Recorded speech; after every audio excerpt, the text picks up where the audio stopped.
Masih nunggu 4 mahasiswa lagi, baru 4 orang.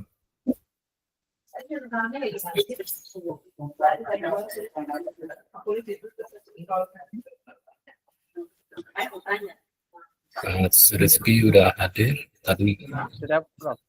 baru ketemu di rapat tadi. Mbak Yuanita, Mbak Dia, dan Mbak Yuni Prof yang hadir. Tinggal 4 lagi yang belum.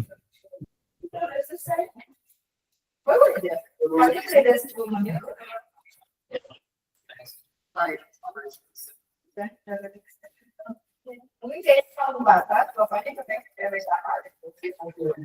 Tapi sekarang udah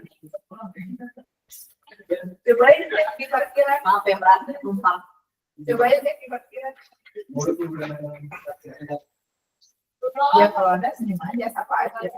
Terus tadi mau yang mana sih? Ada di tengah-tengah. Untuk mengingat Prof, hari ini pokok bahasannya ontologi ilmu dengan pokok bahasan hakikat ilmu, objek, ciri dan klasifikasi, kemudian asumsi, peluang, metafisika, dan berpikir filsafat.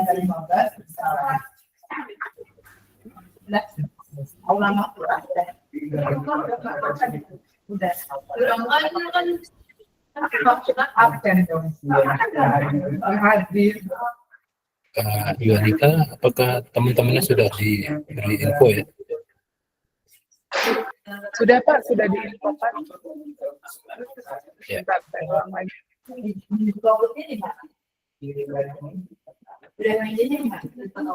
Bisa loh, ya ada 2 aja tuh, rame.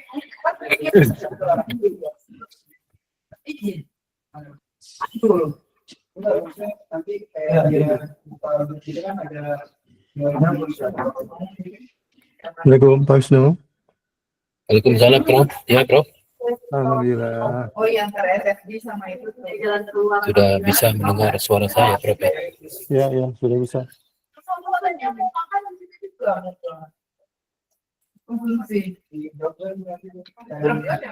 Yang saya tanggalin oh di depan SFD aja tuh yang kosong tuh. Iya di situ ada. Iya jadi umur-umurnya mana? Tapi biasa udah ada berapa umur saya? 2 teman lagi yang belum hadir ya. 2 mahasiswa lagi Pak. 1, ya 2 lagi Prof. Monggo Prof. Dapat Prof untuk memulai Prof. Baik, bismillahirrahmanirrahim. Assalamualaikum warahmatullahi wabarakatuh. Waalaikumsalam warahmatullahi wabarakatuh. Selamat siang dan salam sejahtera untuk kita semua.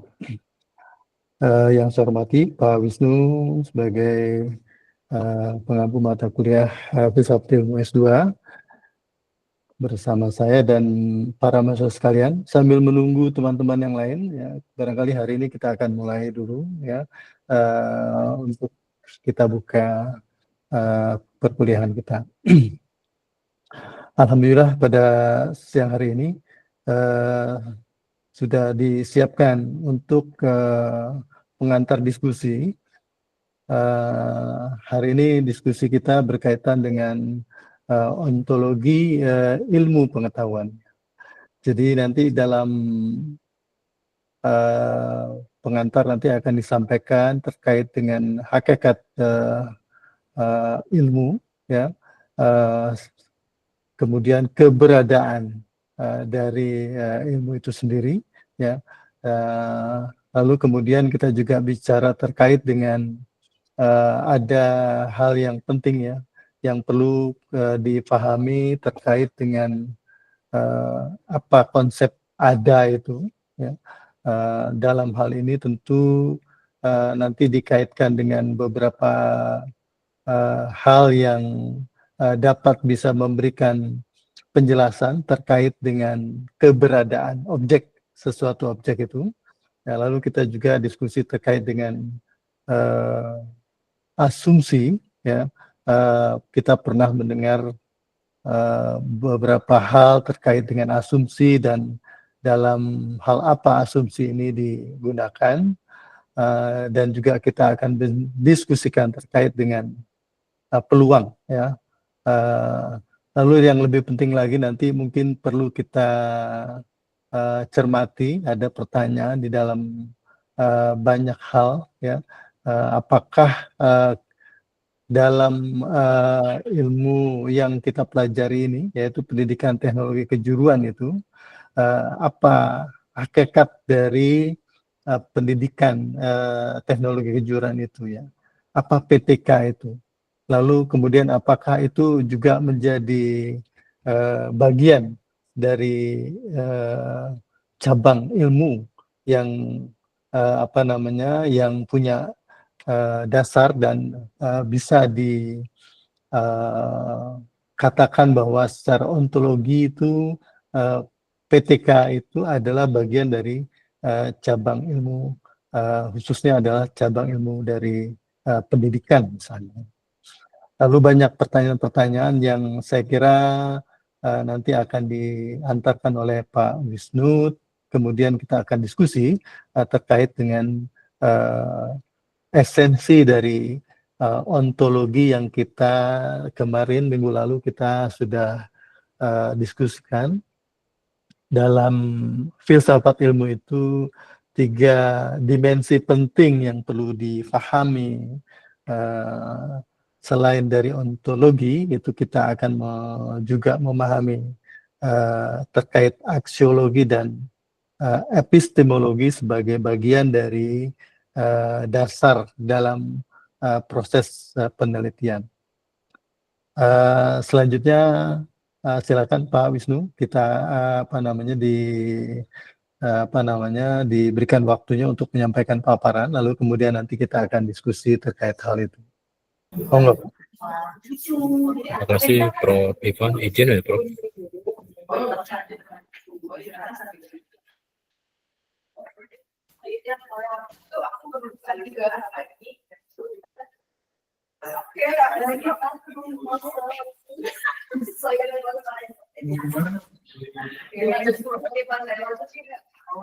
Jadi teman-teman, alhamdulillah dapat hadir semua. Jadi PPT untuk TM 2.2 ini bagian ujung dari TM 2A, 2B, 2.1 ya. Jadi untuk bisa ke 2.2 mohon sudah membaca atau mengikuti PPT yang sebelumnya 2A, 2B, 2.1.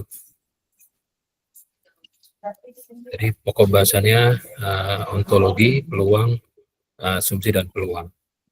Jadi tujuan instruksionalnya sudah dapat dibaca, menjelaskan definisi ontologi, menjelaskan konsep ada, definisi asumsi, peluang, probabilitas, dan bagaimana suatu disiplin ilmu dibangun menggunakan ontologi. Nanti ada hakikat ilmu, ciri, dan klasifikasi ilmu. Untuk metafisika, meta itu beyond ya, fisik. Jadi beyond fisik, jadi sebelum yang terlihat. Sesuatu yang mendasari sesuatu fenomena atau objek muncul.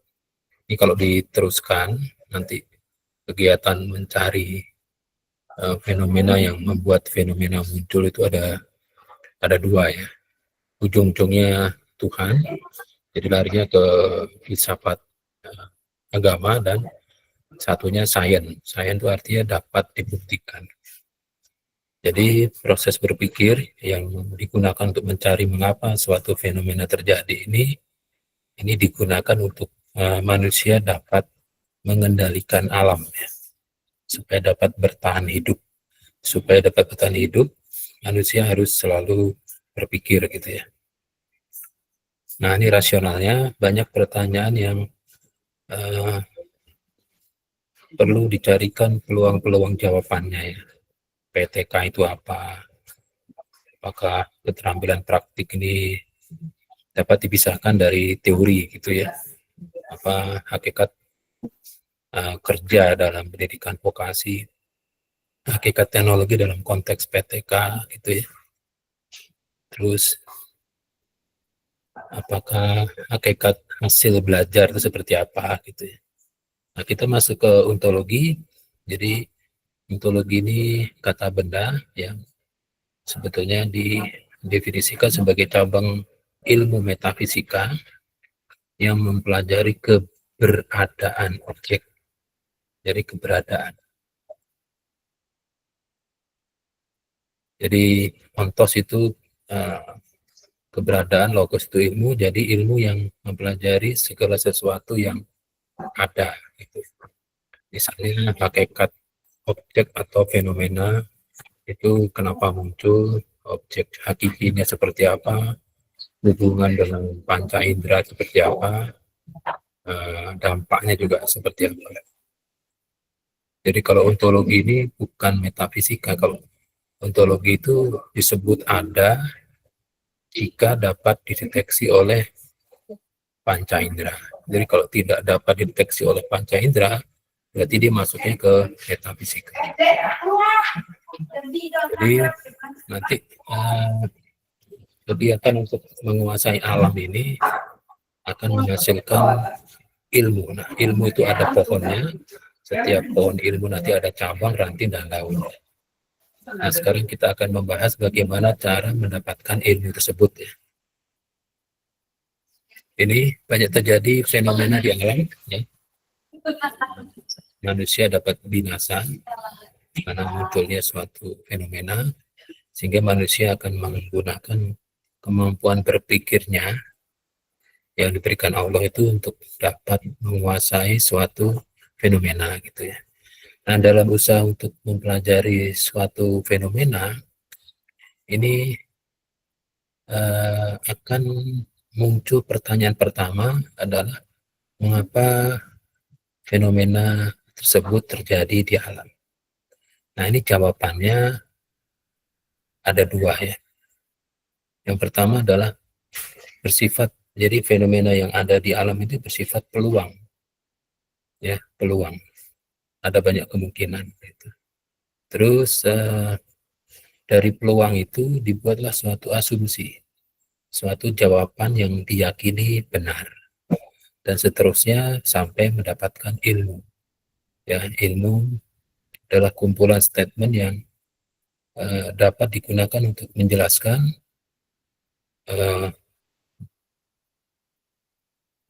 meramalkan dan mengendalikan.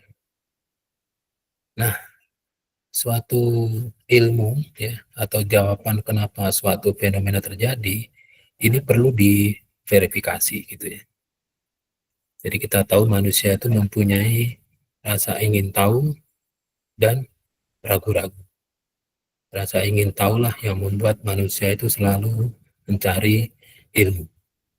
Dan manusia juga punya ragu-ragu untuk menentukan apakah ilmu yang diperolehnya itu sudah benar.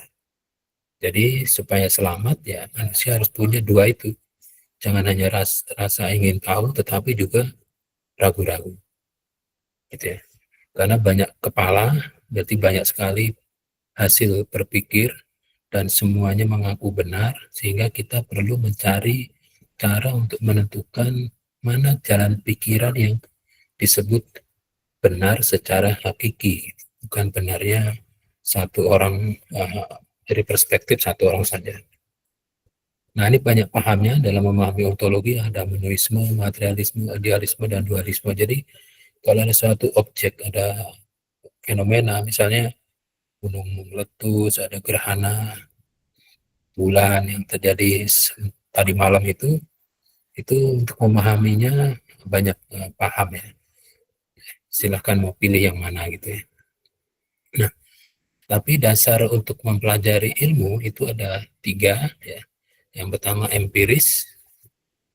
Empiris ini suatu kegiatan yang pernah dialami sendiri oleh yang mencari ilmu. Itu empiris, dilakukan sendiri. Jadi disebut ada, suatu fenomena itu disebut ada jika dapat dideteksi oleh panca indera. Kalau tidak bisa dideteksi oleh panca indera, berarti tidak empiris. Walaupun kata orang lain terjadi. Tapi begitu Anda lihat tidak bisa kelihatan atau tidak bisa diraba, artinya tidak bisa diakses oleh 5 panca indera Anda, berarti itu bukan ada, itu tidak ada. Gitu ya. Nah, yang berikutnya adalah pragmatis. Jadi kalau mempelajari fenomena, ini harus ada manfaatnya. Gitu ya. Sehingga di bab 1 itu ada manfaat penelitian. Walaupun tidak ditanya dalam ujian, tapi harus ada manfaat penelitian. Kalau tidak ada, ngapain diteliti?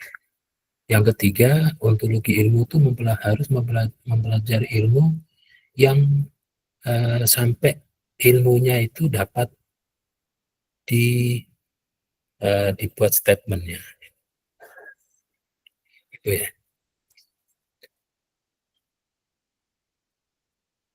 Jadi ini kenapa kita mempelajari ilmu ya, supaya kita dapat mengetahui penyebab suatu fenomena terjadi. Mengapa hasil belajar kok menurun? Mengapa memorinya long term memory tidak bisa diakses? Kenapa orang yang matanya minus 19 itu kok sekarang bisa menjadi 0? Nah, itu. Ya mengapa dicari ilmu dicari karena dampak dari fenomena. Ya, kalau fenomena baik, ini diusahakan dapat terulang. Tapi kalau fenomena buruk, dipelajari supaya tidak terulang, atau kalau terulang dapat diminimalisasi atau dipindah. Nah, yang kedua adalah pragmatis. Sifat tujuan ilmu yang kedua pragmatis, ya, dapat bermanfaat bagi kemaslahatan umat, gitu ya.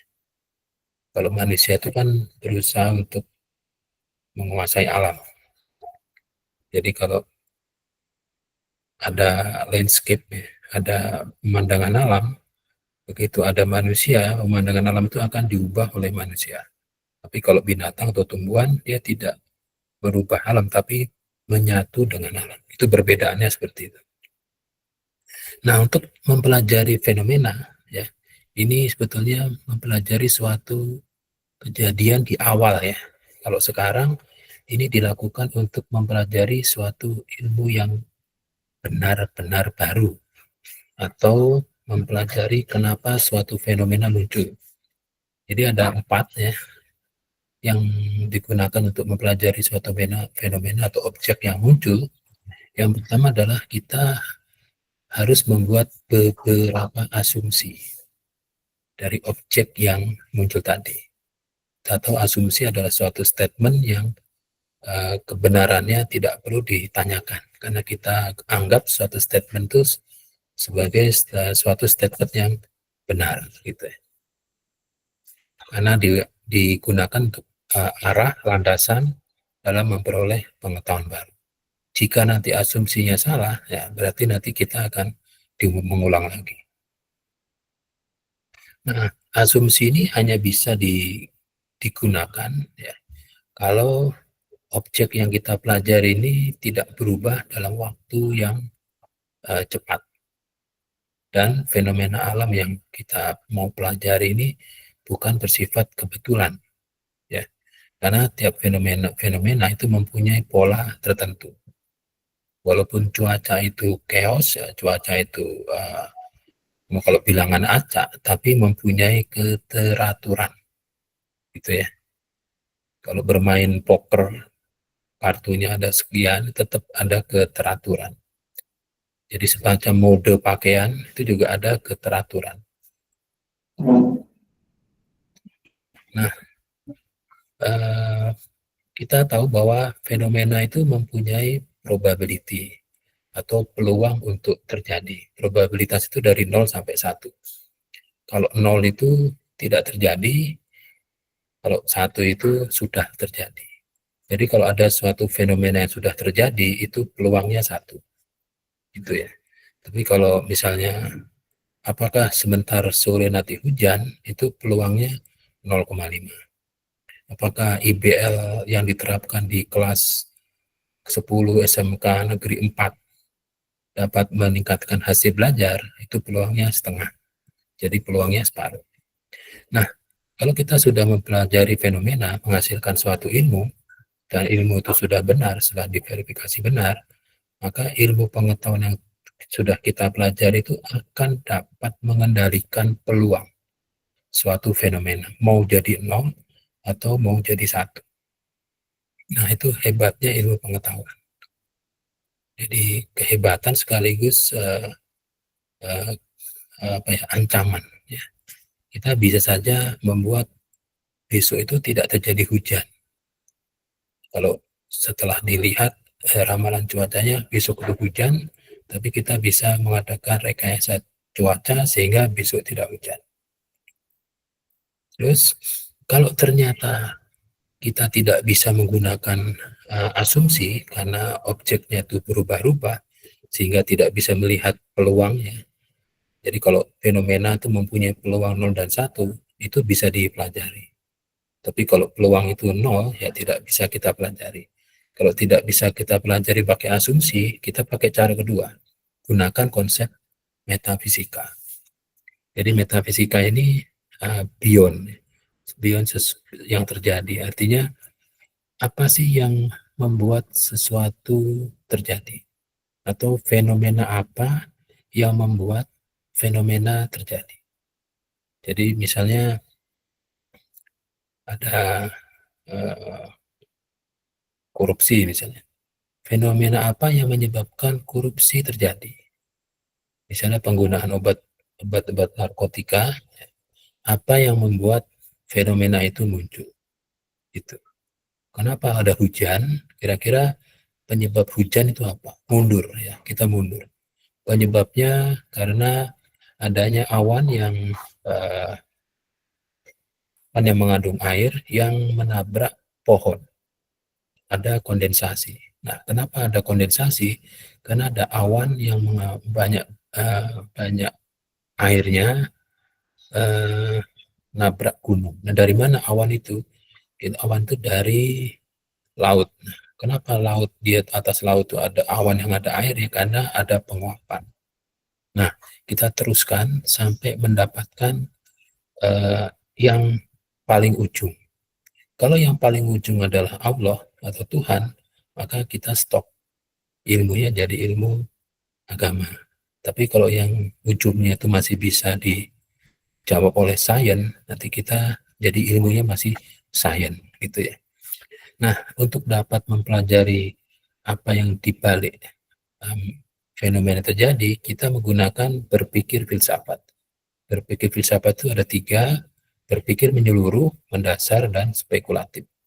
Berpikir menyeluruh itu kita harus berpikir out of the box, berpikir luas, tidak dibatasi sudut pandang tertentu, dan mencari hubungan dengan pengetahuan lain. Mendasar maksudnya mendapatkan hasil fundamental dari objek yang dipelajari sampai pada inti. Jadi kalau nyelam itu sampai dasar. Kalau dasar itu dikeruk masih bisa, ya terus sampai cadas dikeruk masih bisa terus. Nah, gitu terus. Kalau menyeluruh itu ya kalau menyelam semua diselami gitu ya. Kalau spekulatif itu seperti halnya kalau kita membuat lingkaran.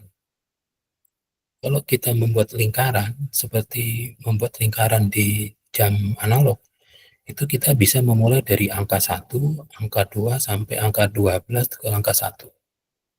Tapi kita juga bisa membuat lingkaran dari angka 9. Kita bisa membuat lingkaran dari angka 7, 6, dan seterusnya. Maksudnya apa? Maksudnya fenomena yang kita pelajari itu, yang kita temukan bisa saja dia itu di angka 6. Kita pelajari kenapa terjadi, karena ada angka 5. Angka 5 kenapa terjadi, ada angka 4, dan seterusnya sampai satu lingkaran penuh. Jadi kalau mau pelajari sesuatu itu mundur sampai jadi satu lingkaran penuh. Nah, kalau misalnya mempelajari mengapa narkoba itu ada, ketemunya adalah orang yang menyalahgunakan narkoba. Misalnya sakit dan seterusnya, kenapa kok bisa sakit? Karena narkoba. Kenapa ada narkoba? Karena ada yang beli, ada yang jual. Nah, mundur itu. Kenapa ada yang jual? Karena ada pemasoknya. Kenapa ada pemasok? Karena ada petaninya. Kenapa ada petani? Karena ada penanam opium. Kenapa ada opium? Nah, karena ada permintaan. Nah, diteruskan kenapa ada tanaman opium? Karena ada seterusnya sampai ketemu satu siklus. Sehingga kita bisa memutus satu siklus yang mana. Itu spekulatif. Jadi lingkaran hasil proses berpikir jadikan dasar bagi pemikiran selanjutnya. Jadi kalau melakukan penelitian itu kita tidak boleh membuat penelitian yang diulang untuk mencari hasil yang sama, kecuali S1 ya. Jadi kalau membuat bangunan, membuat rumah, itu jangan membuat bata, membuat kusen, kita cukup membeli. Jadi kalau melakukan penelitian, kita di bab 2 itu ada menggunakan hasil penelitian yang relevan. Itu termasuk sudah berpikir filsafat. Dan yang terakhir, hasil proses memahami fenomena ini akan berbentuk ilmu. Nah, ilmu ini kumpulan statement yang dapat berfungsi untuk menjelaskan. Itu ya. Setelah itu dapat juga untuk mengendalikan. Dan yang ketiga, dapat meramalkan. Jadi ilmu itu mempunyai 3 fungsi. Kalau hanya 2, itu bukan ilmu. Karena harus bisa menjelaskan, mengendalikan, dan meramalkan. Hukum P sama dengan I kali R, tegangan 10 volt, harus resistornya 1 ohm, maka arusnya adalah 10 ampere. Itu ya. I sama dengan V per R. V-nya 10 dibagi R1. Nah, itu bisa menjelaskan. Mengendalikan supaya arusnya jadi 100 ampere, itu R-nya berapa? Gitu. R-nya harus berapa? Kalau meramalkan supaya tegangannya menjadi, bukan tegangan, arusnya menjadi 1 ampere, kira-kira R-nya mesti berapa? Nah itu. Jadi kalau ada orang yang dapat meramalkan sesuatu, berarti dia sudah mempunyai ilmunya, gitu ya. Ilmu untuk meramalkan. Karena ilmu adalah suatu statement yang dapat digunakan menjelaskan, mengendalikan, dan meramalkan. Nah, nanti hasil-hasil ilmu pengetahuan yang diperoleh menggunakan ontologi ilmu ini ada batas-batas dalam menjelajah, gitu ya. Tidak mungkin semua ilmu itu semua fenomena dipelajari, gitu ya. Jadi yang dipelajari itu ya fenomena baik, ya, supaya sering berulang, dan juga fenomena buruk, ya, supaya dapat menghindar. Terus manusia itu dari generasi ke generasi itu berpikir untuk dapat mempelajari objek dan fenomena yang baik dan buruk, gitu. Itu aja. Tapi kalau yang tidak baik tapi juga tidak buruk, itu karena manusia itu punya usia yang tidak terbatas, ya, tidak tak terbatas, sehingga manusia itu melihat urgensi mengambil atau mempelajari ilmu yang mana. Anda tidak mungkin dapat mempelajari sekian ilmu, tapi Anda harus memilih ilmu yang mana yang Anda pelajari, gitu ya. Nah, batas-batas penjelajahan ini saat ilmu itu berkembang, ya, nanti manusia akan mengambil jarak dari objeknya, gitu ya. Misalnya ada kebakaran, gitu ya. Kebakaran tuh karena belum tahu mengapa terjadi kebakaran atau mengapa suatu hasil belajar itu turun. Nah, lama-lama manusia itu coba untuk melakukan observasi, memberikan batas. Ini tidak, hasil pelajaran ini turun tuh di mata pelajaran apa, terus eksternalnya, internal faktornya seperti apa. Jadi mulailah manusia sebagai pengamat untuk dapat mempelajari penyebab mengapa hasil belajar itu turun, gitu ya. Nah, setelah itu manusia akan menentukan batas-batas, terus sampai pada mencari peluang-peluang jawaban. Ini sudah bisa dibaca sendiri. Nah, ini begitu ilmu itu bisa dibentuk ya, nanti hasil dalam mempelajari ilmu, dalam mempelajari fenomena itu akan menuju kesimpulan bahwa ini masalah kelompok ilmu-ilmu sosial. Ada humaniora, ada matematik, ada sains, ya, begitu. Ada masalah, itu ada agama di situ. Dan nanti akan pecah ya, pecah cabang-cabang ilmu akan pecah yang membentuk suatu ilmu. Jadi cabang ya. X1, 2, 3 pecah lagi X1, 1, yang X2 menjadi X1, 2, daunnya jadi X1, 1, 4 dan seterusnya. Jadi kita bisa lihat bahwa ada dokter spesialis retina, ada dokter umum, dokter spesialis, dokter subspesialis dan subspesialis dan seterusnya. Nah, ini cabang ilmu pecah ya. Nah, ini rumpun ilmu sosial dan seterusnya. Kalau matematika itu bukan ilmu tapi cara berpikir deduktif ya. Nah, ini cabang-cabang ilmu dampaknya karena semakin orang itu mempelajari sampai detail, ini berdampak seperti ini sekarang posisinya sangat spesifik ya, sehingga orang yang mempunyai pengetahuan yang sangat spesifik itu hanya mempunyai kemampuan di bidang yang sangat sempit saja. Nah, akhirnya jadi rumit ya. Kita lihat manusia sekarang tuh mencari satu obat untuk semua penyakit. Kalau zaman dulu, zaman ilmu pecah itu kan satu keluhan, satu obat. Kalau manusia yang sekarang mintanya semua keluhan satu obat. Jadi jamu itu mengobati segala macam penyakit. Seperti toko-toko yang sekarang menjual semua keperluan. Kalau dulu kan hanya satu keperluan. Multitester, multimeter itu kumpulan.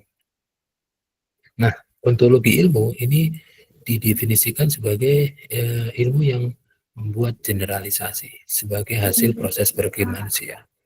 Nah, ini kebenaran ilmunya itu berlaku secara umum, gitu ya. Nah, ini membukti bahwa manusia itu selalu berpikir, ya, melakukan penyidikan untuk membuktikan ilmu yang sudah diperoleh itu masih benar atau sudah tidak benar. Kalau yang tidak dibuktikan itu agama ya, kebenarannya sudah paling hakiki. Yang itu. Ini dibuat menggunakan hipotesis. Kalau teman-teman sudah pernah melakukan penelitian kan ada bab 2 itu ya, hipotesis penelitian. Hipotesis penelitian itu jawaban sementara dari rumusan masalah.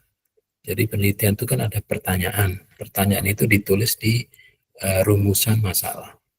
Rumusan masalah itu dijawab menggunakan hipotesis. Tapi jawaban hipotesis itu masih bersifat sementara. Masih mengacu ke teori dan hasil-hasil penelitian relevan. Nah, ini secara deduktif. Harus dibuktikan secara empiris, namanya induktif. Bab 3, bab 4 itu membuktikan hipotesisnya.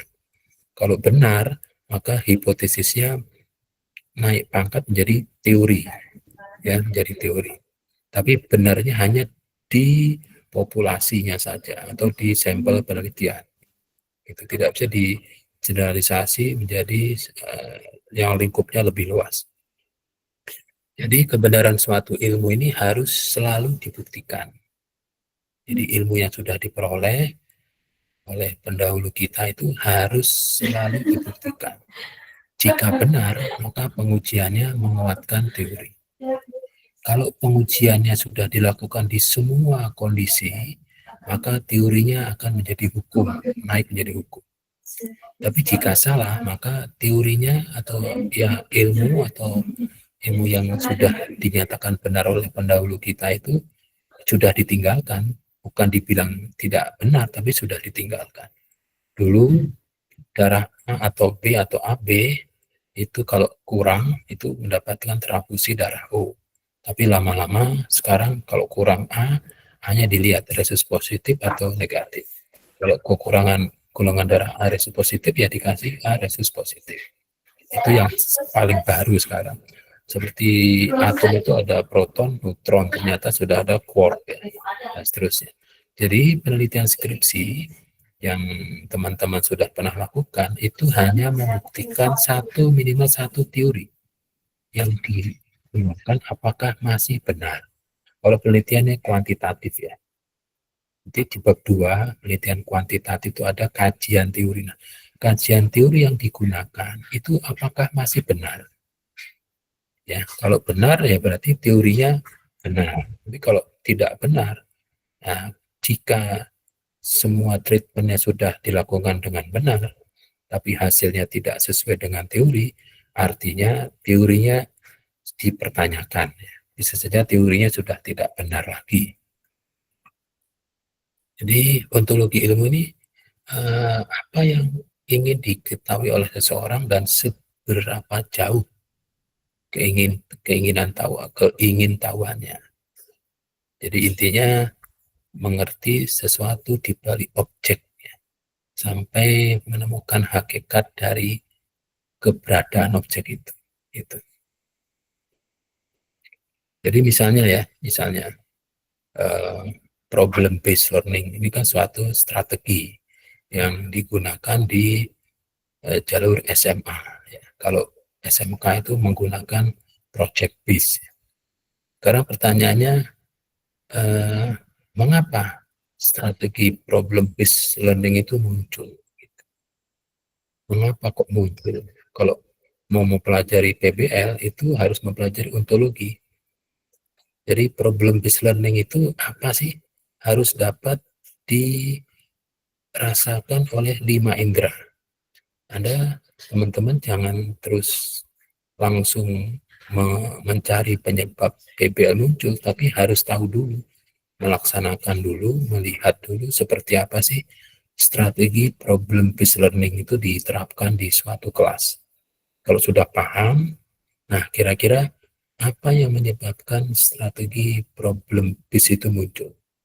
Ya, setelah ditanya-tanya, ternyata Howard Burroughs itu tahun 84 itu melihat mahasiswa kedokteran itu banyak yang hanya menghafal. Kalau keluhannya ini, obatnya ini, sakitnya ini. Ternyata sakit pusing itu banyak disebabkan oleh ada beberapa hal yang menyebabkan manusia itu mempunyai sensasi pusing.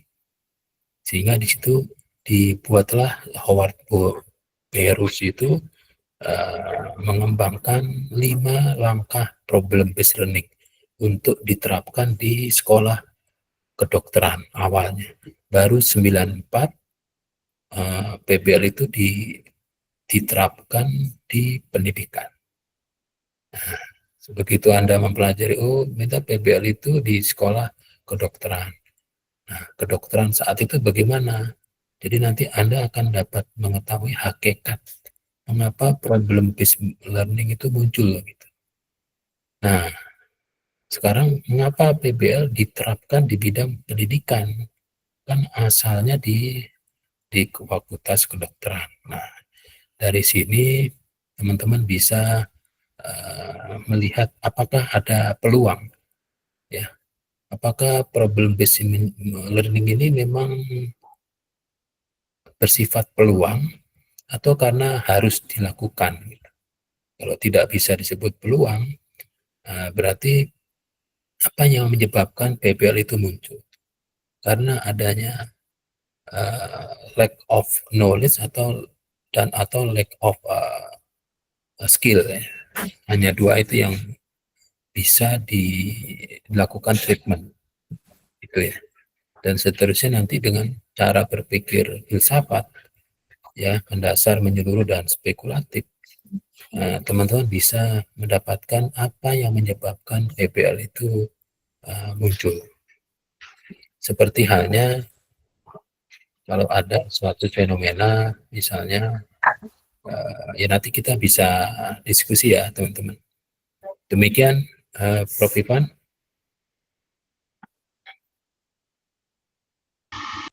Ya, ya.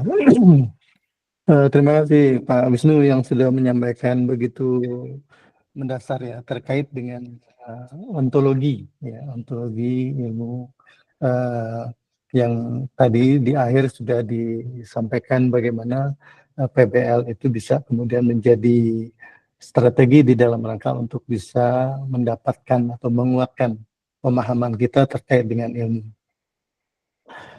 Kalau kita lihat sekarang ini ada dua cabang ilmu yang besar ya, yang digunakan atau difahami berdasarkan dari tadi ya asumsi dan kemudian juga berdasarkan dari apa yang dipelajari.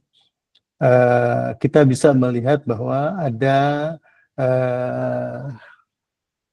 ilmu sosial ya dan ilmu sains ya. Ada juga kemudian orang membagi ilmu bahasa ini dalam terapannya ya. Nah, kalau dalam ilmu sosial itu apa terkait dengan asumsi yang kemudian tadi diberikan penjelasan oleh Pak Wisnu ya.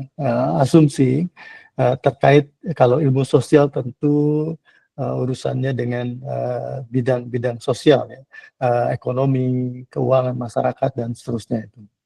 Jadi kita ambil contoh saja misalnya satu barang itu harganya akan meningkat ketika permintaan itu naik atau permintaan itu banyak ya. Jadi kalau kita lihat misalnya sekarang kalau contoh katakanlah apa yang menjadi kebutuhan saat ini, kalau kita bisa melihat harga barang katakanlah makanan ya, beras misalnya, ini akan terus meningkat apalagi sekarang ya situasi. Jadi asumsinya adalah bahwa kalau harga barang itu meningkat ya, pastinya di situ ada permintaan yang tinggi ya. Ini akan kausalitas, jadi kausalitas antara harga barang dan kemudian juga permintaan ya. Sebaliknya juga begitu ya, kalau misalnya diasumsikan harga barang itu akan menurun apabila permintaan itu akan menurun ya. Contoh misalnya saat ini kalau kita lihat ya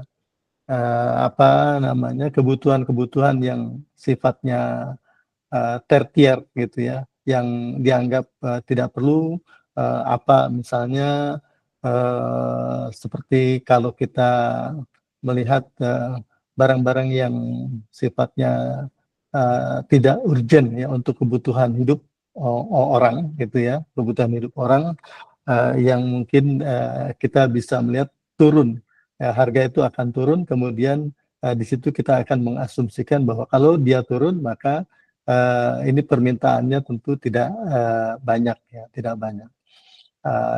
Katakanlah contoh yang mungkin bisa kita berikan gitu ya, permintaan terkait dengan alat tulis misalnya ya, alat tulis ya, karena tentu dengan maraknya alat tulis ya, itu permintaan akan alat tulis itu turun, itu harga akan turun ya. Itu asumsi. Itu kalau kita bicara di bidang ilmu sosial. Lalu kalau di bidang ilmu sains, itu misalnya seperti tadi dicontohkan hujan gitu ya. Jadi diasumsi hujan akan turun ya pada saat misalnya awan itu sudah mulai tebal gitu ya. Itu pastinya akan turun. Itu asumsi. Ya, asumsi yang kemudian untuk bisa mencari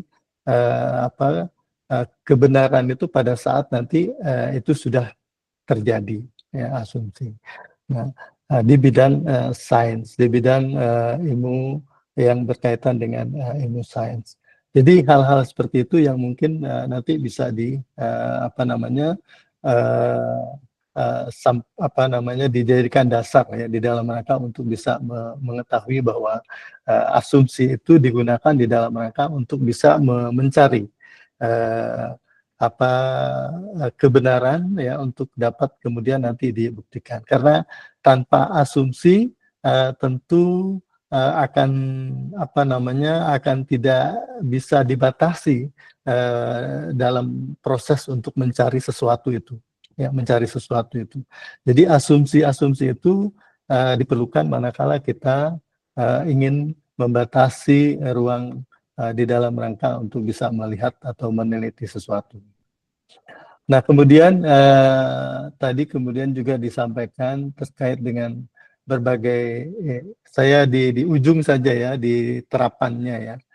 Kita dibagi dalam apa namanya bidang ilmu itu ada rumpun, ada subrumpun, ada bidang bidang ilmu. Ya. Contoh misalnya tadi dicontohkan misalnya rumpun apa matematika dan ilmu pengetahuan alam. Ya, jadi ada rumpun MIPA, ada rumpun ilmu pendidikan, ya, sama rumpun pendidikan itu nanti akan dibagi-bagi. Jadi mengerucut ya di dalam upaya untuk bisa menjelaskan.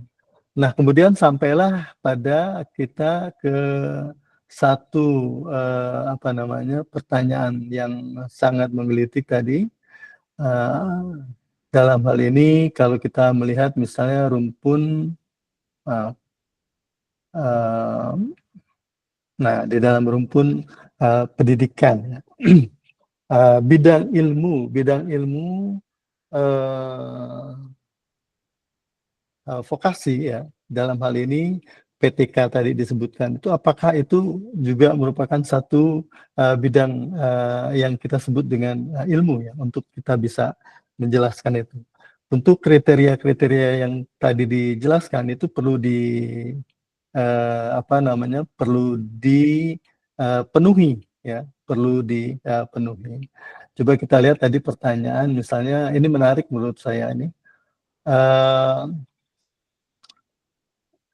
Jadi kalau kita bisa melihat apakah misalnya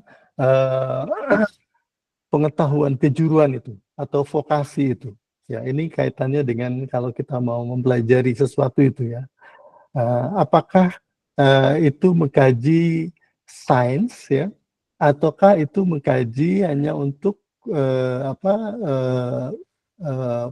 pragmatis ya, ujungnya. Jadi bagian yang sifatnya apa keterampilan praktis gitu. Jadi apakah itu ilmu ya ataukah itu keterampilan praktis. Jadi kalau kita mau mengkaji lebih jauh apa yang disebut dengan pengetahuan vokasi itu, pengetahuan kejuruan itu. Nah, ini mungkin perlu dilihat dari berbagai aspek ya supaya kita bisa mengetahui bahwa dalam pengetahuan vokasi atau ilmu yang terkait dengan vokasi, apakah itu ada wujud ya dalam konteks ontologi ya, di dalam konteks ontologi itu apakah itu bisa menjadi sesuatu yang wujud ya di dalam sana. Nah, ini yang coba kita lihat apakah apa kita diskusikan ya dari sisi apa kriteria ya. Jadi ini juga ada pertanyaan menarik karena di dalam vokasi, di dalam PTK atau di dalam kejuruan itu ada yang namanya skills ya, ada yang namanya capability, ada yang namanya kompetensi. Ya, ini Pak Wisnu di dalam paparannya tadi juga menanyakan itu apa sih hakikat itu sebetulnya? Bagaimana kita membedakan ketiganya itu? Ya, artinya kalau misalnya kriteria-kriteria itu bisa kita jawab, kita apa namanya kaji ya, lebih jauh bahwa ini memang merupakan satu kajian ya masuk dalam kajian katakanlah sains seperti itu misalnya ya. Nah, kemudian ada pertanyaan lain, apakah teknologi itu, ya, seperti apa teknologi dalam konteks pendidikan, teknologi dan kejuruan, ya. Sebab di dalam kejuruan itu ada dua hal yang perlu kita apa namanya dalami ya. Saya lebih kepada teknologi dan kejuruan. Kalau kita melihat hakikat asal muasal sumber katanya itu adalah technical education, ya, technical vocational education and training. Jadi apa namanya ada pendidikan teknik dan vokasi dan kejuruan. Jadi ada orang membedah ya, itu sebetulnya dua hal. Yang pertama kita sebutnya sebagai pendidikan teknik ya atau pendidikan teknologi. Nah, ini juga perlu nanti kita apa namanya cermati antara teknologi dengan teknik apa bedanya. Karena ada dua istilah. Satu disebut teknologi, satu lagi disebut engineering ya. Rekayasa. Satu teknologi, satu rekayasa. Jadi orang menyebutnya kalau itu adalah keteknikan itu ilmu rekayasa. Ilmu rekayasa. Lalu kaitannya apa dengan teknologi? Ya, ini yang kemudian mungkin perlu menjadi satu hal yang dikaji. Apakah itu satu kesatuan? Apakah itu menjurus kepada sesuatu bidang ilmu yang memang harus dikaji? Nah, kemudian tadi setelah pendidikan teknologi, di situ ada kejuruan, di situ ada vokasi. Jadi ada bidang-bidang yang tentu saja ini harus kita bedakan. Nah, kemudian kalau kita coba tarik ke arah yang apa namanya kita pahami bersama ya, kalau ilmu mempelajari bidang pendidikan teknologi itu adalah bidang yang sifatnya keteknikan ya, apakah itu mesin, pendidikan terkait dengan mesin ya, bidang maksud saya pendidikan terkait dengan teknologi permesinan, pendidikan terkait dengan teknologi informasi misalnya, elektronika atau kemudian bangunan dan lain sebagainya. Jadi bidang ilmu yang dikajinya atau di dalam proses kajiannya itu adalah terkait dengan pendidikan yang orientasinya kepada teknologi. Tapi kemudian kita kenal ada yang namanya vokasional, ya. Makanya orang menyebutnya pendidikan teknik dan vokasional. Ini similar dengan pendidikan teknologi dan kejuruan ya, teknik dan vokasional. Jadi kalau kita mengkaji lebih jauh, di dalam vokasi itu ada bidang-bidang lain di luar yang bidang teknik ya. Seperti misalnya ada bidang yang terkait dengan ekonomi ya. Kemudian bidang ada juga yang terkait dengan tata rias, tata boga, tata busana misalnya. Itu vokasi ya masuknya. Jadi dua hal itu yang kemudian kita akan dalami, kaji terkait dengan bagaimana sebetulnya apakah ini satu kesatuan ya dalam konteks mempelajari ontologi ilmu ya. Apakah ini kemudian kalau kita dalami itu menjadi dua hal yang berbeda. Jadi ini barangkali sesuatu yang mungkin perlu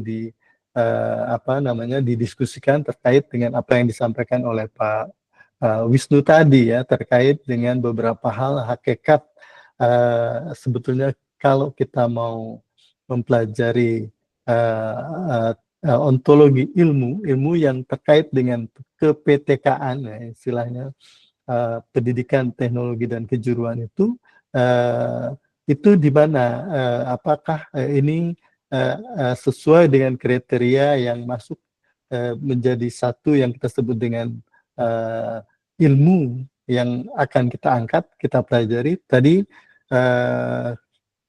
salah satu kriterianya adalah menjelaskan, mengendalikan dan meramalkan ya. Jadi pengendalian atau menjelaskan apakah itu bisa memberikan ruang penjelasan di situ di masing-masing bidang itu. Kemudian apakah dia juga bisa mengendalikan ya? Ini kan hal-hal yang mungkin bisa kita coba kaji lebih dalam ya. Kemudian juga yang terkait dengan apakah dia ini bisa meramalkan ya, meramalkan untuk bisa kemudian ini disebut sebagai satu bidang ilmu tersendiri. Nah, monggo ini saya mengaitkan atau uh, mengangkat pada konteks yang lebih kita kenal ya, pendidikan teknologi kejuruan atau PTK. Nah, ini yang barangkali mungkin di dalam sana itu ada apa ya, ada hal apa yang perlu kita lihat di situ. Jadi kalau orang mempelajari itu lalu kemudian hakikat dasar belajar itu tentu dia berubah apa? Berubah terkait dengan sikapnya, terkait dengan keterampilannya, terkait dengan pengetahuannya. Nah, ini yang mungkin perlu kita telaah. Kalau begitu PTK untuk mencari kesimpulan apakah PTK ini satu bidang ilmu yang masuk dalam kriteria yang disebut oleh Pak Wisnu tadi dalam ontologi, dimensi ontologi dalam filsafat ilmu. Silakan kita buka diskusi untuk kemudian nanti mungkin bisa memberikan sedikit ruang pemahaman kita ya,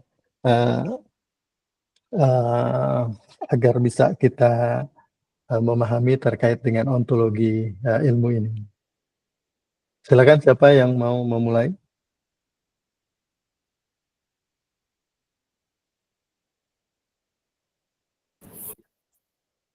Silakan teman-teman.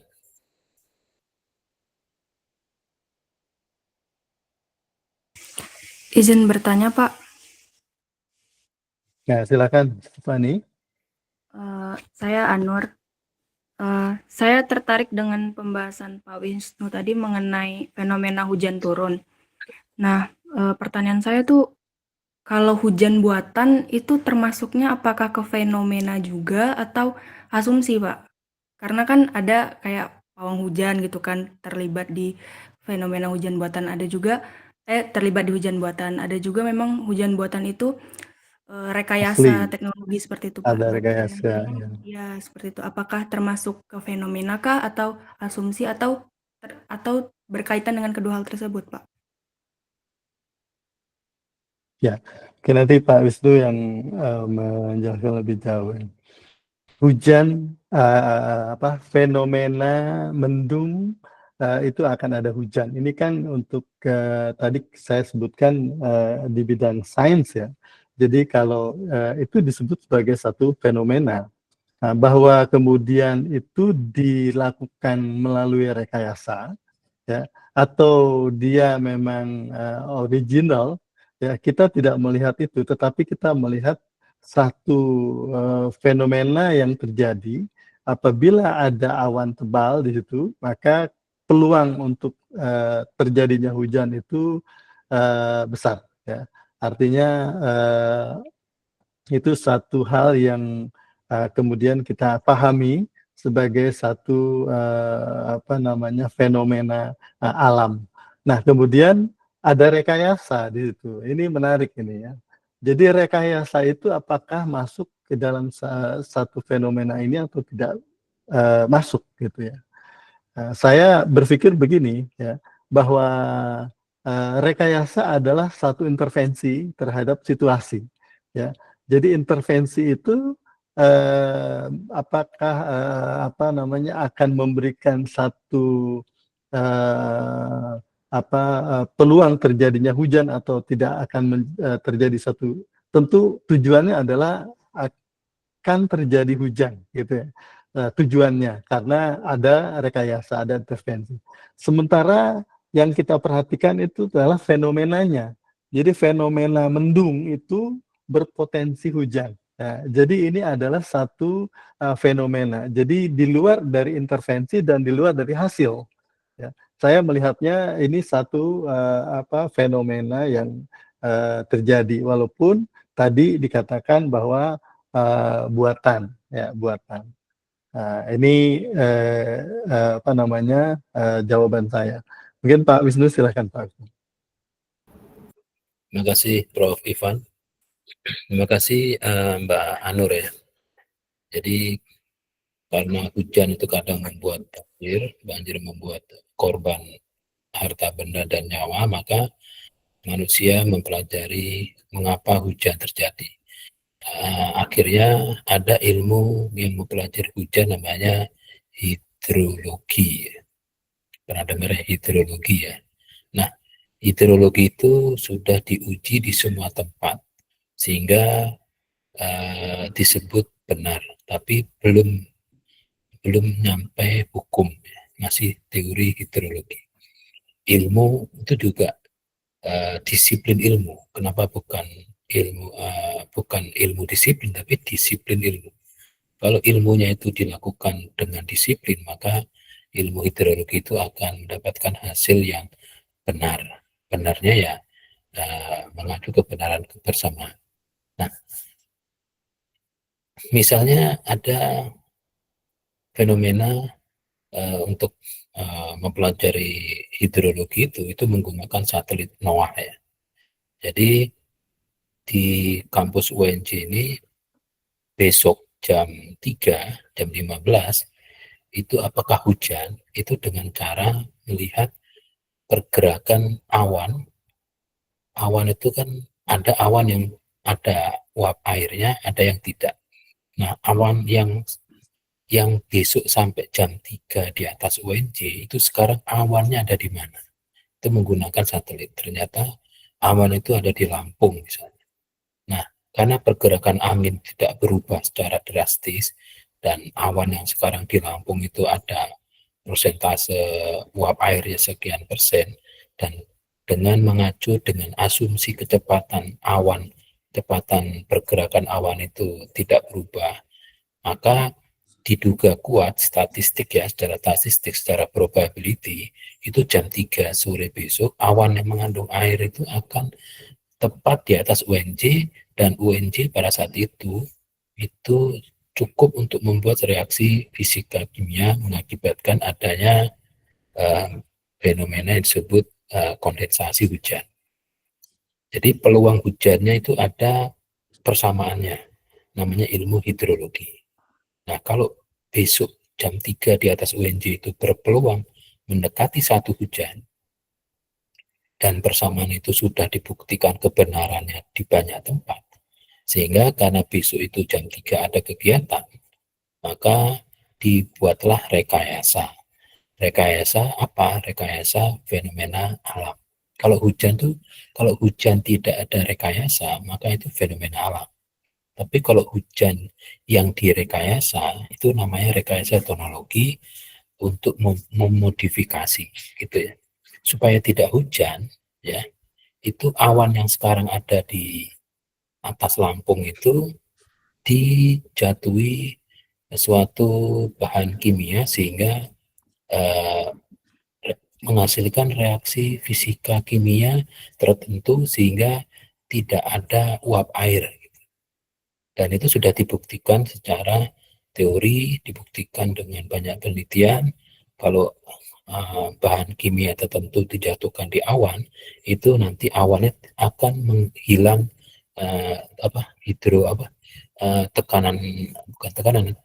kadar airnya akan hilang. Jadi pertanyaannya, pada saat kita melakukan rekayasa fenomena alam disebut hujan, rekayasa hujan, itu berarti ya termasuk rekayasa teknologi untuk memodifikasi fenomena alam. Begitu. Sehingga hidrologi itu terbukti dapat meramalkan bahwa hujan itu akan terjadi dan dapat mengendalikan supaya tidak terjadi itu begini. Tapi dapat juga menjelaskan kenapa hujan terjadi di Pantura. Jadi gitu ya Mbak Anur. Pertanyaannya, apakah hujan buatan itu fenomena alam? fenomena alam tetapi ada rekayasa. Nah, yang kita tidak tahu adalah yang hujan-hujan yang sepertinya tidak direkayasa itu bisa saja direkayasa oleh satu variabel yang namanya doa. Hujan itu kalau secara metafisik ya, ilmu metafisik itu hujan itu diatur oleh malaikat. Ini nggak bisa dibuktikan kebenarannya ya, tapi saya pernah mempelajari menjadi pawang hujan. Hujan itu adalah dikuasai oleh malaikat yang namanya siapa nggak tahu.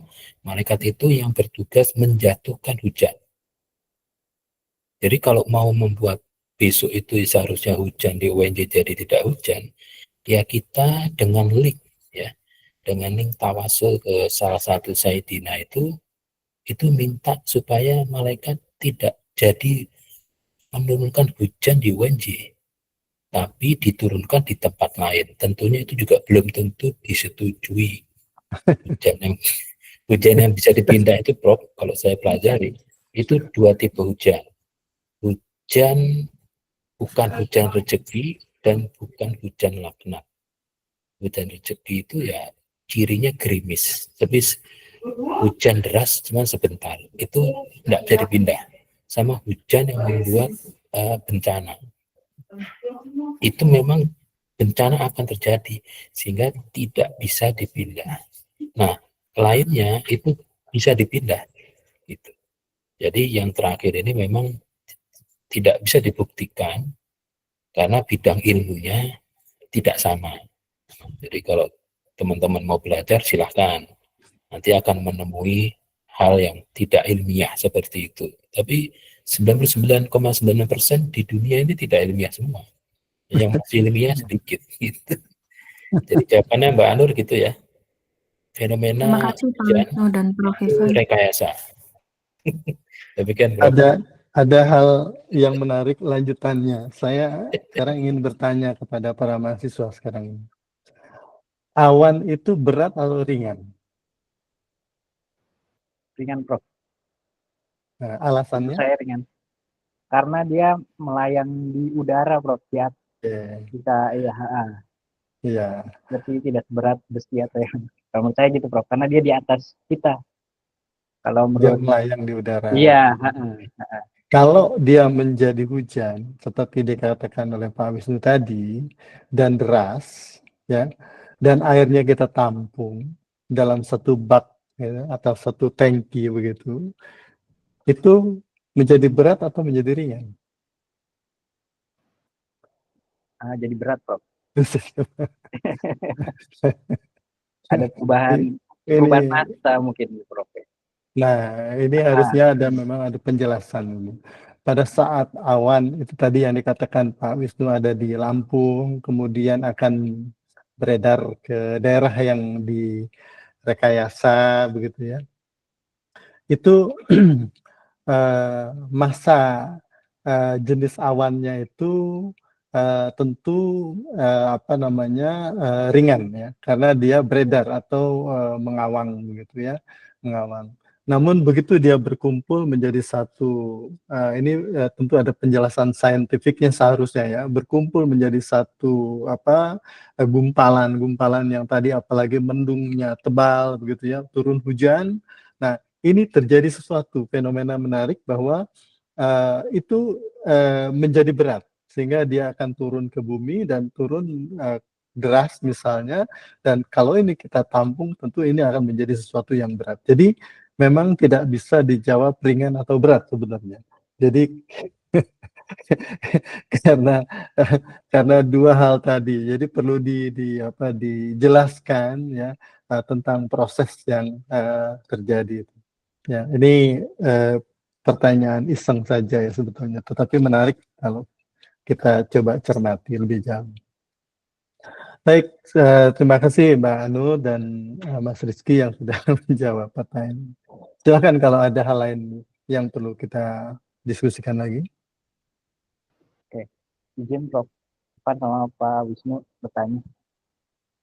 Saya tertarik masih bingung Pak. Apakah di bagian asumsi dan hipotesis. Apakah asumsi itu harus ini kan kita mau penelitian seperti itu ya Prof ya, atau Pak Wisnu. Berarti kan kalau kita menggunakan asumsi, apakah asumsi itu memang harus rasional, ada landasan teori, bukan landasan teori ya, apa namanya, ada yang bisa menopang asumsi itu gitu, dari ilmu apa gitu Prof? Dan itu apakah bedanya dengan hipotesis di situ? Karena kan pasti kan ketika kita melakukan penelitian, kita nanti ditanyakan alasannya apa gitu. Kenapa melakukan penelitian ini dengan cara seperti ini? Itu sih Prof. Pak Ivan, mungkin pertanyaan saya lebih ke arah ya asumsi, apa mungkin bedanya asumsi atau asumsi itu termasuk apa, hipotesis itu termasuk dalam asumsi, atau asumsi dan hipotesis itu tersendiri gitu. Dan asumsi itu apakah memang harus berlandasan ilmu juga ketika kita menyatakan kalau penelitian kita itu berdasarkan asumsi dari apa namanya fenomena yang ada di sekitar gitu. Seperti itu, Prof. Pak Wisnu, terima kasih. Ya, menarik ini asumsi ya. Saya jawab duluan barangkali Pak Wisnu. Tadi sudah dijelaskan ya bahwa ini semacam batasan ya. Tapi memang menurut Pak Yuyun ini dalam bukunya itu idealnya kalau ilmu pengetahuan itu bebas asumsi. Jadi artinya kita tidak membuat asumsi untuk bisa membatasi ruang gerak ya dari pencarian sesuatu ya, kebenaran itu ya. Tapi itu tidak mungkin dilakukan karena sangat luas ya, sangat luas sekali ya. Ambil contoh misalnya kalau Mas Rizky ingin melakukan penelitian terkait dengan bidang TIK ya, bidang TIK. Tentu kalau misalnya penelitian itu misalnya kita ingin katakanlah saya ambil yang agak ekstrim dan ini mungkin bisa difahami misalnya kalau kita lihat hasil apa namanya tuh distribusi jaringan yang sekarang kita gunakan itu ya, ada 3G, ada 4G, ada 5G itu kan penelitian-penelitian terkait dengan apa namanya rekayasa bagaimana formula kumpulan sinyal itu dibentuk gitu ya, dibentuk. Nah, tentu saja ini apa namanya penelitian ini harus punya dasar ya, harus punya dasar bahwa untuk mengembangkan apa namanya kualitas pengantaran satu komunikasi digital itu punya satu apa namanya dasar bahwa asumsi yang digunakan misalnya bahwa udara yang dilewati itu punya apa katakanlah tekanan tertentu misalnya, atau mungkin kalau istilah di dalam udara itu kita mengenal adanya semacam apa namanya densitas ya, densitas apa tuh istilah di dalam nah, jadi artinya di dalam melakukan suatu penelitian itu kita akan menggunakan batasan, kita akan menggunakan bukan di ruang bebas misalnya ya, untuk mencari apa namanya kualitas pengantaran yang ideal misalnya.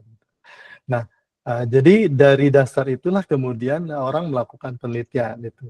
Nah, sehingga dengan begitu nanti akan diperoleh satu apa hasil yang digunakan ya, dengan asumsi bahwa ruang yang dilewati atau ruang udara yang dilewati itu punya densitas atau istilahnya kekentalan atau apa namanya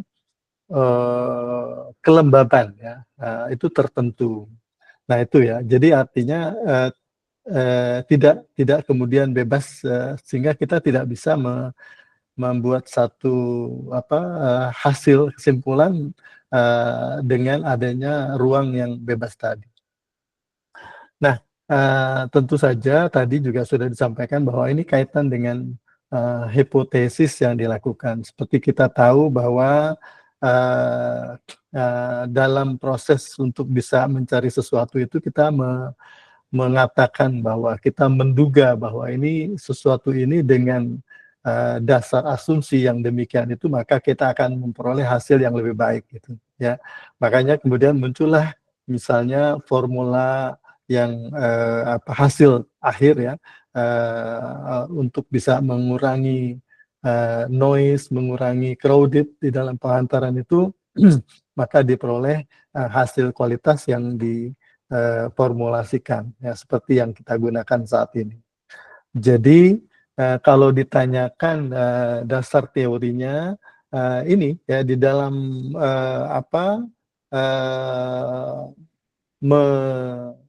menggali sesuatu itu kita perlu ada asumsi yang tentu saja dalam hal ini kita lihat apakah itu konteksnya adalah teknologi gitu, apakah konteksnya itu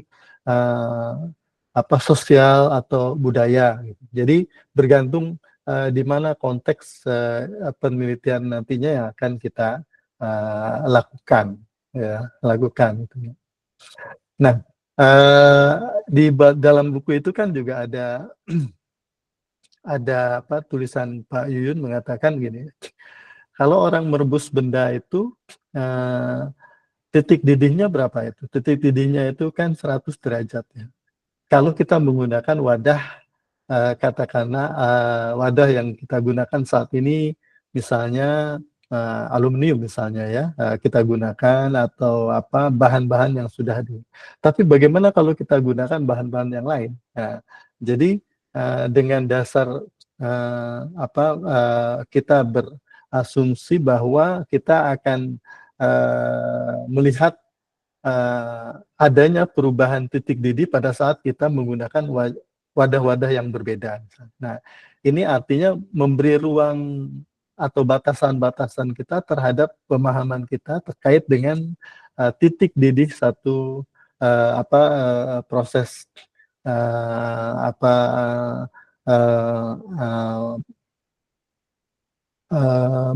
merebus air tadi ya. Jadi asumsi ini kita akan pegang, kalau kita menggunakan wadah ini maka kita akan punya ukuran yang sesuai. Tapi kalau kita gunakan wadah yang lain maka akan ada perubahan di dalam di dalam titik didihnya tadi.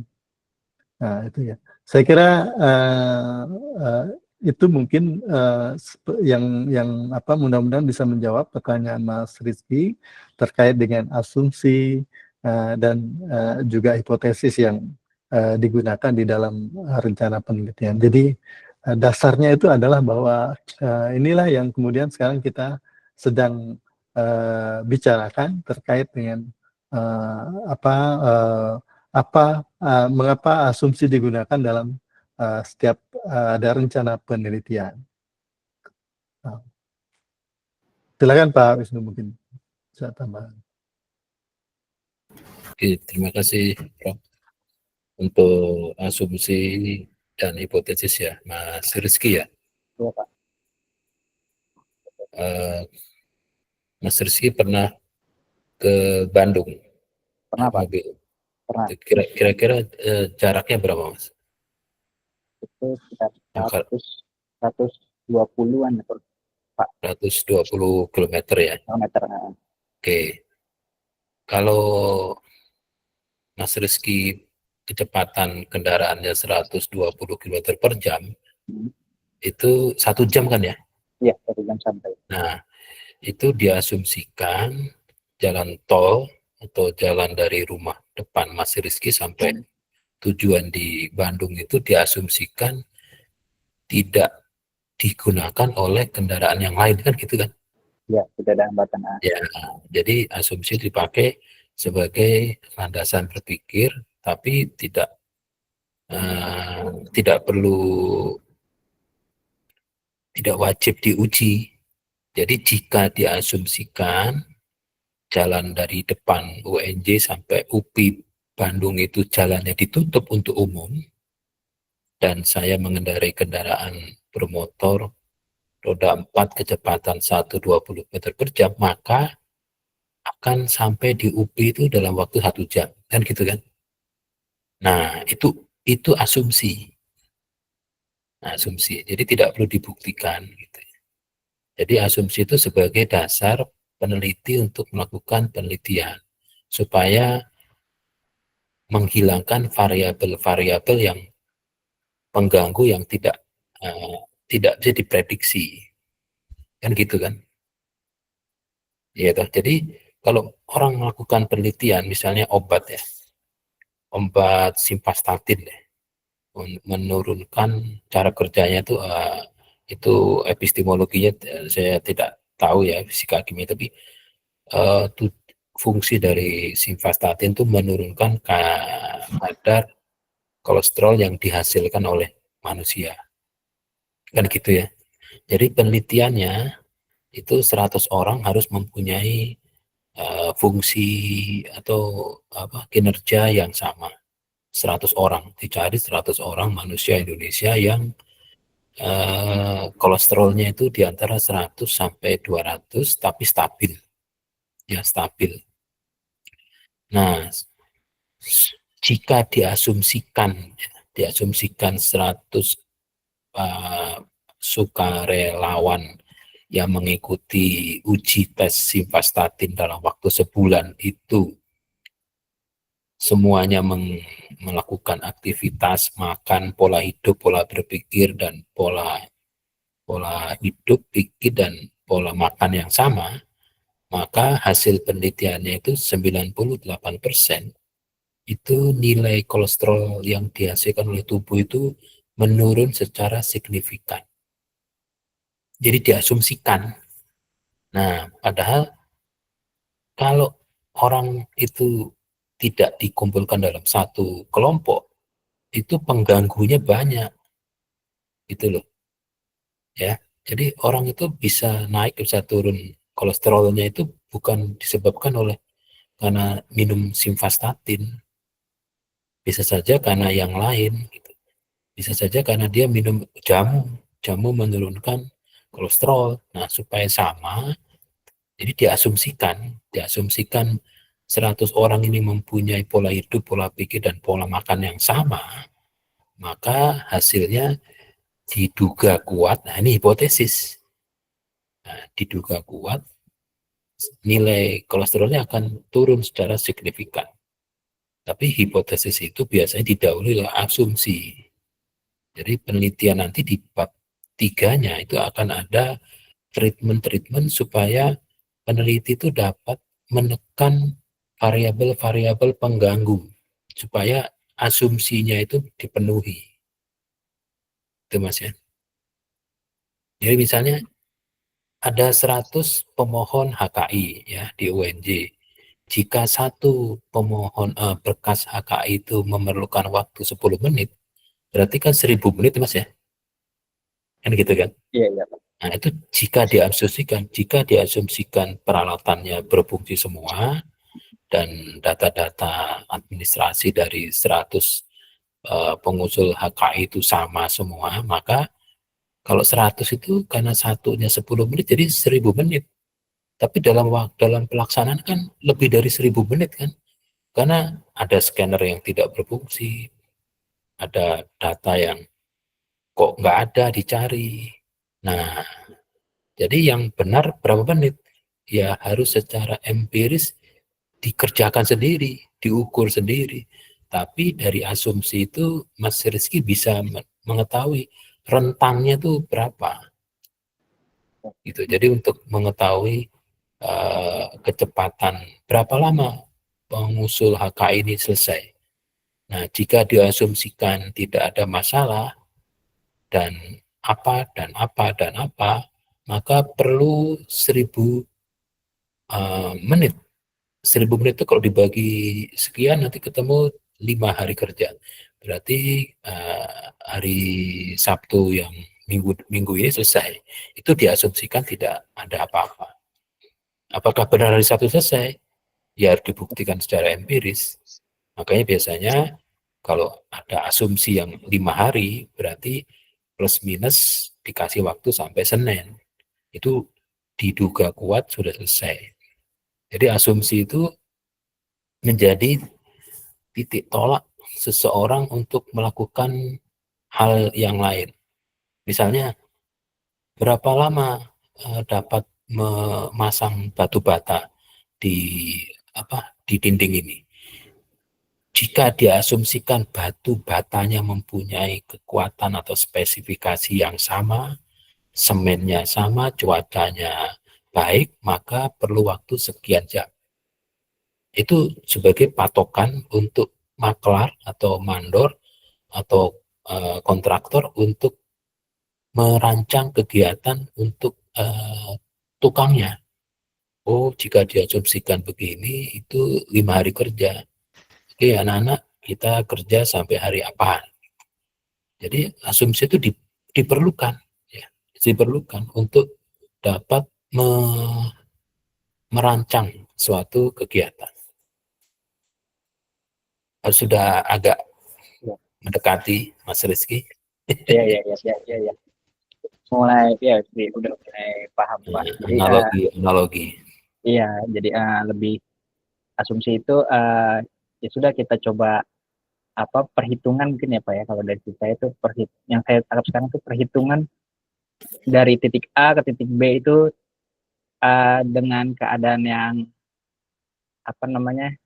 tanpa hambatan gitu ya, yang kemungkinan waktu tercepatnya di situ ya Pak ya, dengan menggunakan asumsi itu di situ ya. Ya, tapi apakah mungkin Anda nyewa membuat seluruh polisi untuk tidak boleh menggunakan jalan dari depan rumah Anda sampai ke depan kampus UNJ sampai kampus UPI kan nggak mungkin. Iya, tapi berarti itu halangan asumsi itu tidak diukur dari halangan-halangan itu kan Pak? Iya. Jadi berarti kita tidak menghitung ada apakah nanti ada jalan yang ditutup, apakah ada nanti polisi di depan. Oke. Memang asumsi tidak perlu dibuktikan kebenarannya, enggak perlu. Hanya sekedar jika diasumsikan kecepatan jalan tol seperti ini, ya nanti kita bisa makan malam itu jam 9 di Bandung gitu. Asumsi itu dipakai untuk di Google Map. Google Map itu membuat estimasi kedatangan di lokasi tujuan menggunakan asumsi dari data-data pengguna Google Map. Itu namanya asumsi. Jadi kalau paham ya? Paham Pak. Iya. Alhamdulillah. Ya, terima kasih. Monggo Pak Wiwan, Pak Wisnu. Ya. Monggo silakan kalau ada lagi yang lain, teman-teman mahasiswa.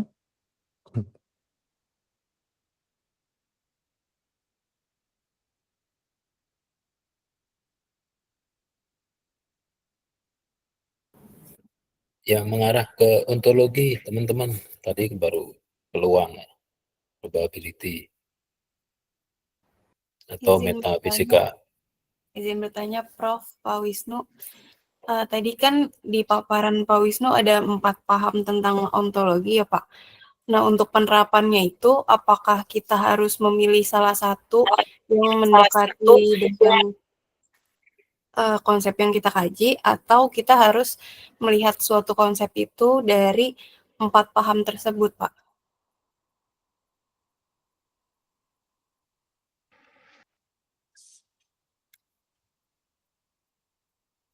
Gimana pertanyaan Mbak Dia?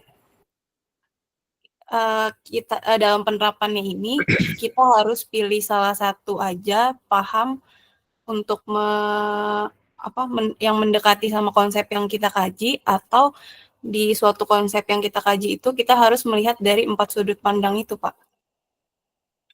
Izin Prof, saya duluan ya Prof. Ya, silakan Pak Wisnu. Jadi untuk mempelajari untuk mempelajari fenomena yang belum diketahui ya. Jadi kita mempelajari suatu ilmu di awal ya, bukan ilmu yang sudah ada ya. Suatu fenomena yang belum kita ketahui, jadi belum ada ilmunya gitu. Jadi di saat awal manusia pertama mempelajari ilmu, mempelajari suatu fenomena mengapa terjadi, itu banyak pahamnya. Jadi mengapa matahari kok bisa bergerak? Nah, itu adanya cuman satu di dunia ini, hanya satu. Ada lagi yang memahami materialisme. Jadi objek itu bukan dikendalikan oleh sesuatu energi, tapi dia bisa bergerak sendiri. Gitu. Terus ada lagi ada rohnya. Nah, terus ada lagi yang ada roh dan ada materi. Jadi Anda tinggal pilih yang mana, silahkan gitu ya. Silahkan. Dalam awalnya seperti itu. Jadi mengapa hasil belajar kok bisa meningkat?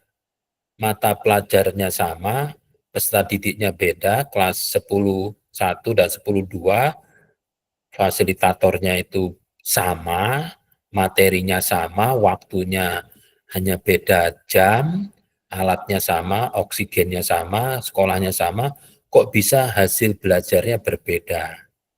Nah, ini Anda memahaminya kira-kira disebabkan karena apa gitu.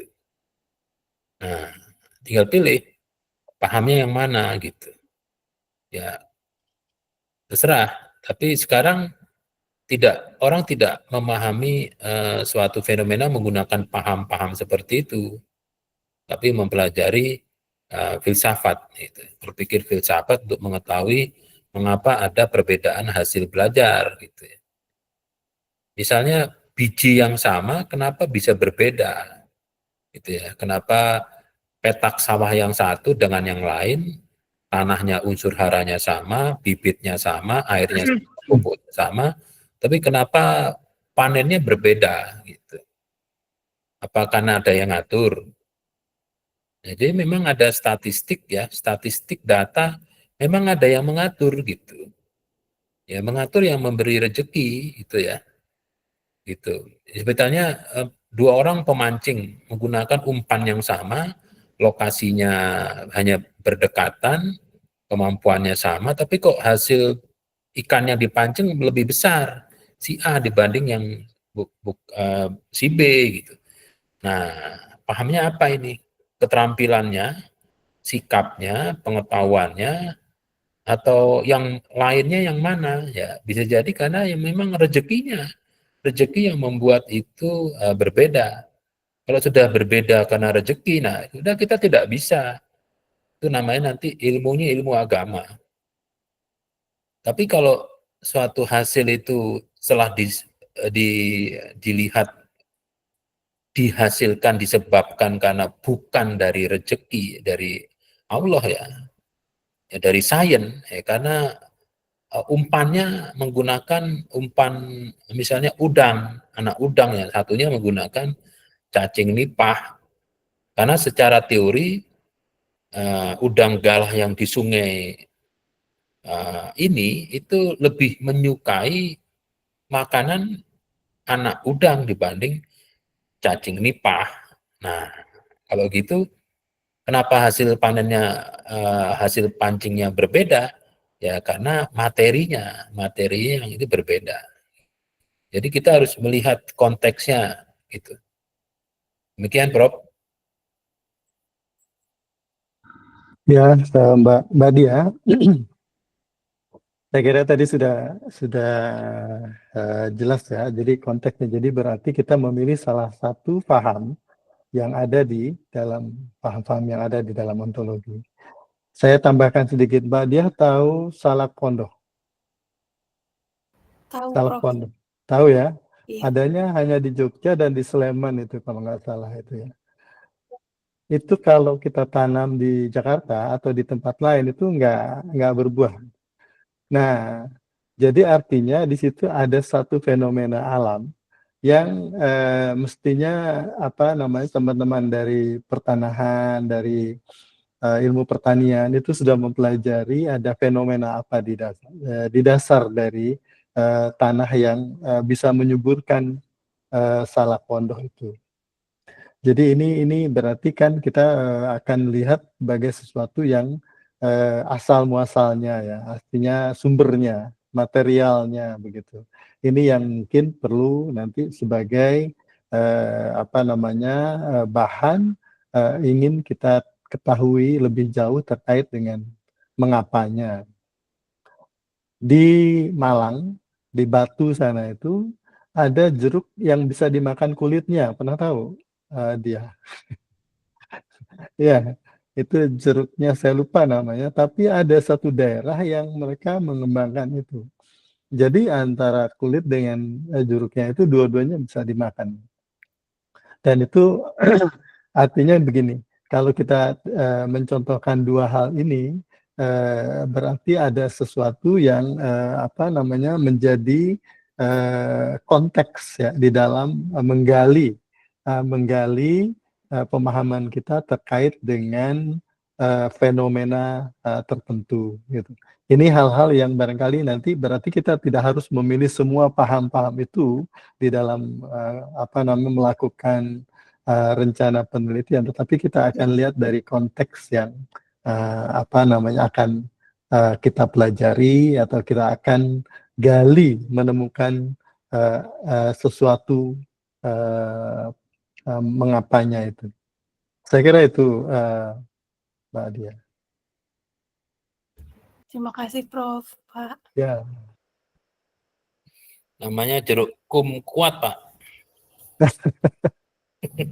Kumkuat. Ini kumkuat itu kalau di Malang ada jeruk yang kulitnya bisa dimakan itu. Tapi Kumkuat, dalam ya. proses fermentasi dan seterusnya. Nah, itu ya.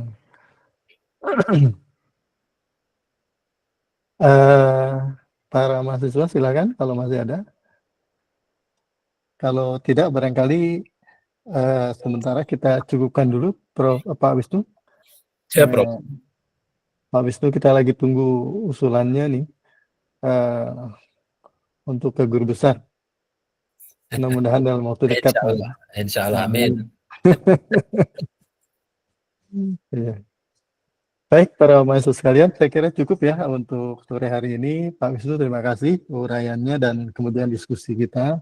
Mudah-mudahan ini bisa memberikan paling tidak apa pemahaman sedikit-sedikit terkait dengan hakikat apa namanya ontologi di dalam rangka untuk bisa mengetahui sesuatu ya apa yang kita akan apa namanya yang kita gali, kita temui, kita ungkap. Ya. Terima kasih sekali lagi dan mohon maaf kalau apa sore ini masih apa namanya ini kurang begitu semangat ini partisipasinya saya lihat hanya 2 ini ya. Belum ya barangkali baru pemanasan, mudah-mudahan berikutnya kita bisa lebih aktif lagi. Mari kita lafaz syukur kepada Yang Maha Kuasa. Alhamdulillahirabbil alamin. Assalamualaikum warahmatullahi wabarakatuh. Waalaikumsalam warahmatullahi wabarakatuh. Izin lead. Ya, terima kasih Pak Prof. Wisnu. Terima kasih Pak Wisnu. Tolong daftar hadirnya ya. Siapa nih Mbak Yuanita ya?